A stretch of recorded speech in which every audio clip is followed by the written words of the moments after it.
Welcome. Attention, please. Welcome aboard. Welcome to the No Comfort Zone podcast. It's time to get out of your comfort zone and live on purpose.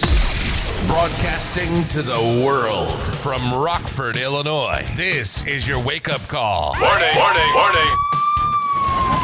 You are the solutions to all your problems.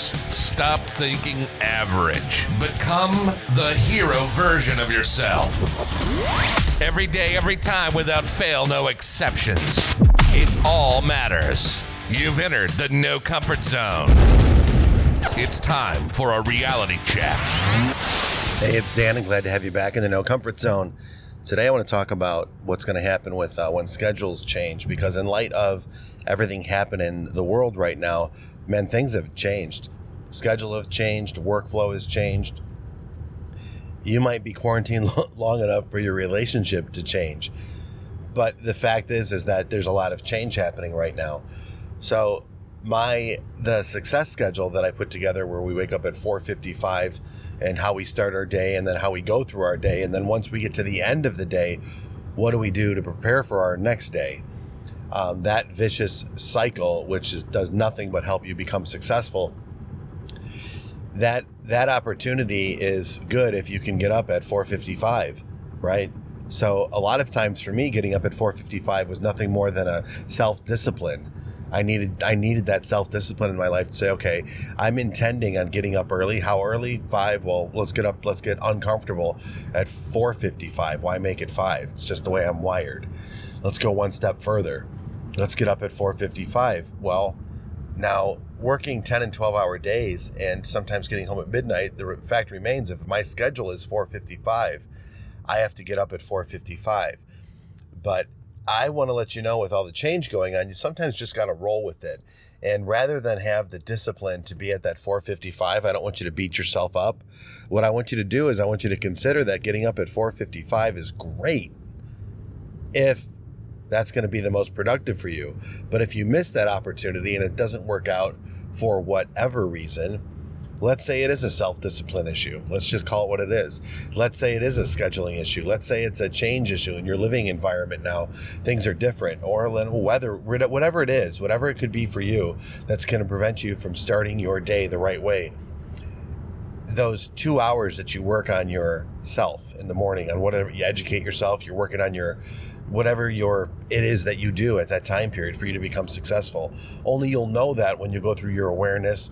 You identify what it is you want out of the universe. You identify what your goals are, and then you decide what you're willing to do, and then you take massive action towards it. And that massive action towards it really comes down to this. If you can't get up at a specific time, or if there's something going on in your life that's going to stop that from happening, again, whatever it is, just move your 4:55 to a different part of the day. For example, yesterday, I had a pretty big schedule change and I had to get ready. So I need to get my real work done. I should say my employer's work done. So I had to make sure that my checks and balances were all in a row. I had to make sure that my meeting was set up. I had to make sure my outline was prepared. I had to give a new state of the union of what's happening at the dealerships. And that was super important that happens, because those other people need to know. They need to hear the voice. They need to know what's going on.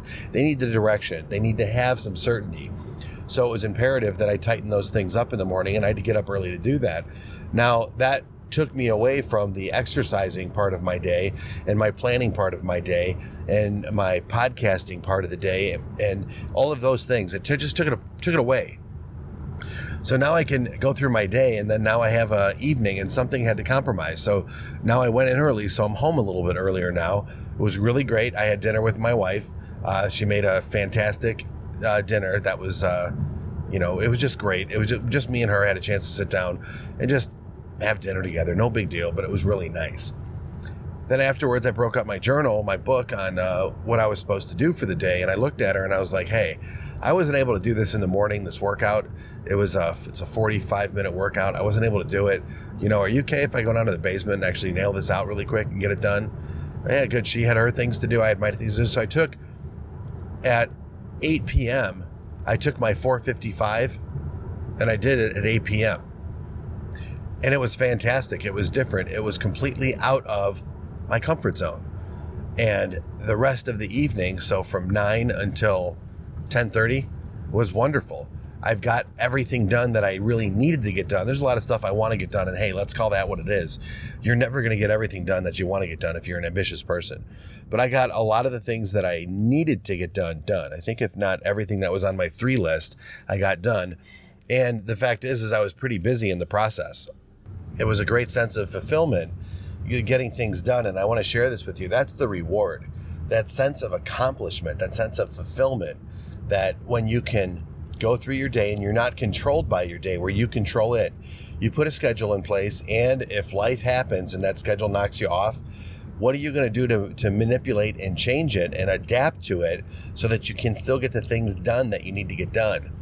And that's what I mean about, some of the no comfort zone stuff for me and what it means to me and why it's so important. I may take excuses. Well, I could say that this happened, my schedule changed, now I wasn't able to get that done. And then now what's happening? And then I'm going to have a resentment because now my work changed. When the fact is that's, I really enjoy what I do, but I could find a way to resent it. I could look at, I don't even want to ask my wife because she values the time that we spend together, but I got to get uncomfortable and ask that question. Are you okay with this? But then I have to make sure that I reciprocate that opportunity that was technically her time. I reciprocate that time back to her and do it with, which I'll bring up something else too. I'll bring up that the way in which you do it, you just can't go through the motions. Like I talked about that perfect push-up. And listen, this isn't a health and fitness, but it's so easy to talk about fitness, health, and exercise in the no comfort zone because we can get so lazy. I can get lazy. I love to eat. You put those two together, I'm a fat ass again. And that's not what I want. I'm working on me right now, trying to get to that point where I'm back where I want to be at. And there's a lot of disciplines I need to put in place. What's great about this whole thing is that the no comfort zone, really, your level of intensity is what really brings it to the table. So the more intense you are, obviously, the better results you're going to get. You want to, and hey, I've been crucified for being called too intense. People just don't want to be around me for that reason. I've mellowed out over the years, but man, I still have a certain level of intensity that whether I'm speaking, whether I'm training, whether I'm, in a relationship, I have an intense side of me, and I don't ever want to give that up. So that intensity, now you apply it with a lot of focus towards, let's say, for example, a workout, towards writing, towards podcasting, whatever that might be. So my level of intensity is, so here, let me explain. Let me kind of take a step back here. So during the workouts, there's, let's say, 5 exercises that I need to do. And each one of those, I'm rated on a level of intensity. So what I'll do is by varying the weight, the rest, and the repetition, what I end up doing is I get to a point where I feel, okay, my intensity level, I feel it's successful at the moment if I can get myself to, like, let's say a 7. So if I do a 6 or a 5, I still count it, but it's not really going to do me any good. So when I was lifting the weights, I really felt good when I was at about an 8. 9 or a 10 was just too much. And there's times I even couldn't finish, went to total failure, like on my, like 80% of my reps, whatever it was. Not too complicated. I could explain it to you if you're interested. I could send my workout to you of what it is. I'm not where I want to be at, but I used to be in shape. Now I'm working on my way back to it. But you can get a lot of good results from this type of workout. So what I end up doing is I focus on my level of intensity. And it's the same thing I do with my work, my relationships, and everything else. So I want to put that in place that if you, let's say, for example, you wake up and you just don't start off the day the right way. That's okay, man. Those 15 minutes are done. Start your day over 15 minutes later when it's time. Don't just take some action towards it. Let the momentum take in. And if that 15 minutes doesn't work out, don't worry, do another 15. If it takes you until, let's say, for example, let's just say this. I've done this before. Let's say you're supposed to get up at 5 and you decide you're not going to get up until you just lay around and you do whatever because you're depressed and you're bummed out and the weather's nasty outside and you don't know what's going to happen in your life and it's easier just to stay in bed. Now it's 2:00 in the afternoon. What do? Start your day at 2:00. That's now your new 5. Just go. But make sure, you don't fall into the vicious cycle of sleep patterns and all that, because I've done that too. I was up for like a super long time. I don't want to exaggerate it, but I want to say I was up for about straight due to mental, emotional, medication issues, all of the above. I want to say I was up for 5 days straight and was seeing my doctor. And the real simple thing was you got to get into a routine of sleep. So that's one of those things too. I had to, go to bed at, let's say 10:30 at night and not get out of bed until 6. And the whole night I just laid there. Oh, it was like torture. But it's the craziest thing? The very next day, that was like the 6th night, the 7th day, I slept normally. I didn't sleep all day. I just slept normally. I was going through like a detox and also rethinking how I sleep and all that stuff.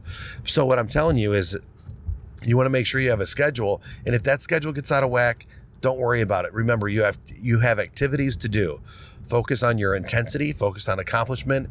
You'll be fulfilled when you're all done. And that, my friends, is the no comfort zone, living in accomplishment. So it's really, really important. You find out what you want to do in your life, whatever that might be. You want to go for the job? Go for the job. You want to go for the money? Go for the money. You want that relationship? Whatever your intentions are, whatever they are, put a plan in action. Put some self-discipline in place. Put a schedule together and then really work on your plan and take that action that you intended to do. And if it doesn't work out, it's okay. In the next 15 minutes, see what you can do to change it. All right. It doesn't need to be perfect. All right. It doesn't need to be perfect. You just need to take one step and then another step and then another step. And that, my friends, will get you out of your comfort zone so you can start living on purpose. Say goodbye. Want more of the No Comfort Zone? You can follow Dan on Instagram and Twitter at NoComfortZone1. 5. Or on the web at thenocomfortzone.com. Bye-bye. Bye-bye. Thanks for listening to the No Comfort Zone podcast. Bye-bye. Bye-bye.